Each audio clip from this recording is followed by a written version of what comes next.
What's going on, guys? Hey, it's Anthony with the Wrenched Out Reviews, and today we're going to be talking about choosing the right gear and having too much gear, so stay tuned.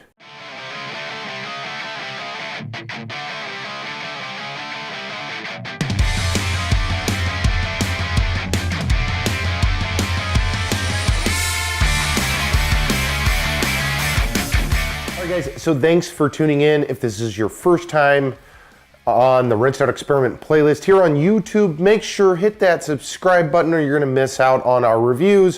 When we talk about firearms, EDCs, other things, we also go into tech stuff, and of course we've got our motivation and a lot of other cool things, so we would appreciate it if you hit that subscribe button. So as I said earlier, I'm Anthony, and today we're going to be talking about choosing the gear for what you're doing.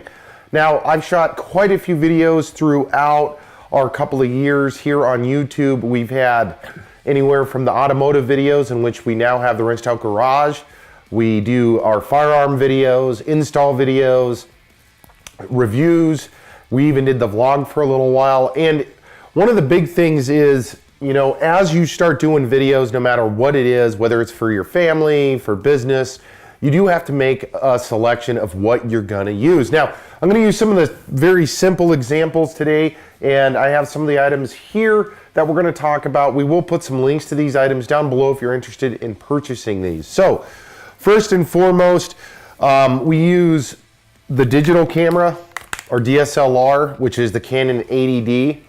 Right now it's got the 24mm pancake lens right on the front of it, and this is used really for a lot of different things. Now, I would suggest getting some type of photo camera if you're into with any kind of video making, and the reason is, or a video camera that can take really good stills, because you're going to need thumbnails, you're going to need photos, and there's no way around it. So we do use two cameras as our main production cameras. The one I'm shooting on right now, which is the Sony AX100. I shoot most of the videos when I'm shooting this in 4K, and then I drop it down. Now, this is the camera that we're shooting with is already set up, and I normally leave it on its stand and it's ready to go so I can drop it, shoot these videos, and I do use secondary cameras. Now, the reason I'm explaining that is because I do a lot of these just point and shoots, just like it is right here, to where it's a camera right here, and then sometimes I'll set this up to be B camera. In some situations I'll have a C camera and a D camera,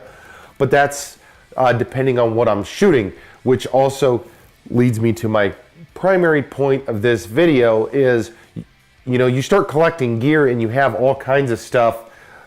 Choose the right gear for what you're trying to do. Now, this setup that I'm shooting with right now works very well for me. I've got my lights down below and above. I'm mic'd up. Everything works well. That's why I like shooting this way. It's also set up correctly. Now, when you're going to decide on what gear you're going to bring and shoot, like I said, I would suggest having some type of photo camera. The Canon makes a lot of them. That's what I use, and I've used for a couple of years now, for both taking quick snapshots of what I'm doing and then, of course, shooting video. These guys do a great job on video. It's a very versatile tool, unlike some of the other products we're going to talk about. Excuse me. So, moving forward, I use this for a lot of different things. You can use it for the vlogging. That's what I do. If you guys watch Wrenched Out Garage, my Garage Talk videos are predominantly shot just with this. I do use the GoPros, but I always set it up for, okay, what am I going to do with this? Am I going to tripod shoot it? Am I going to freehand it? And then what else am I going to need? Now, with install videos, if I'm using the main camera and this camera, I sometimes will use GoPros as my supplemental cameras.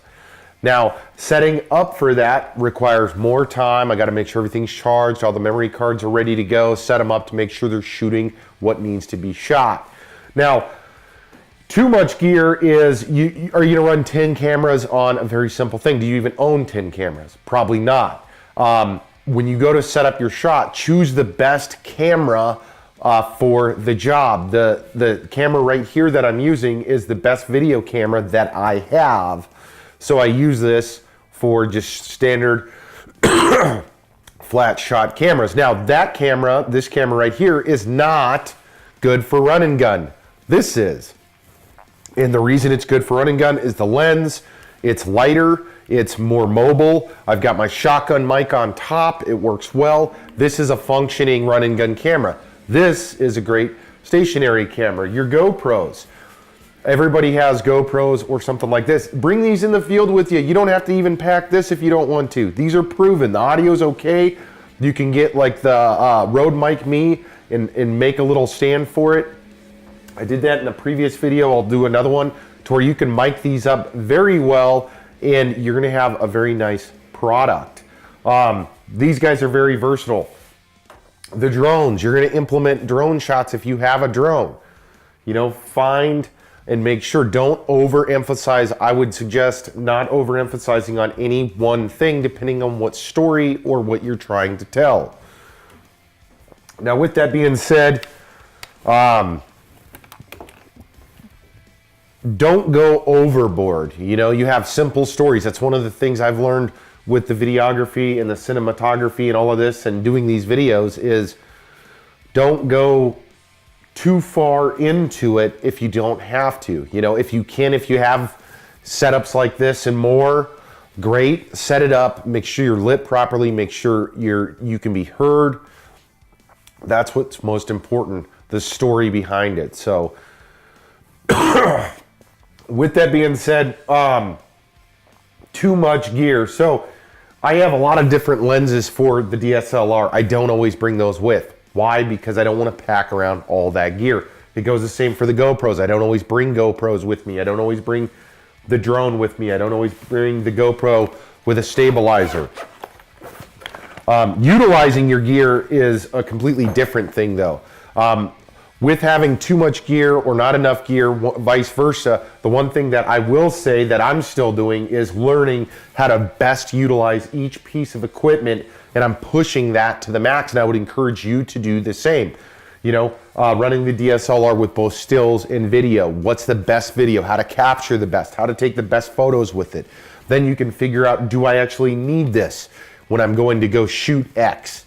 And it goes the same for the GoPros. You know, what are the capabilities of the GoPro versus this? Do I only need one GoPro? Do I need 3 GoPros? Do I need any GoPros? I mean, those are all very simple things that's going to help you get better at shooting video, get better at shooting photography. Now, I'm still learning just like most of you are, but I would encourage you to definitely go through the settings on each one, shoot in different styles, try different things, and then start scoping stuff down so you can fill your bag up with stuff that you're actually going to use when you're out there shooting your video. Now, you know, drones is another great example because drone footage is often used for B-roll. And, you know, to overdo drone footage, I've seen a lot of that because guys will go get a drone and then their whole video is just drone footage. There's no story, there's no nothing. It's just a drone flying around, ripping around. A couple of good shots, a couple of bad shots, and then a couple of mediocres in the middle, but no one wants to watch just a drone flying around for 5 minutes, right?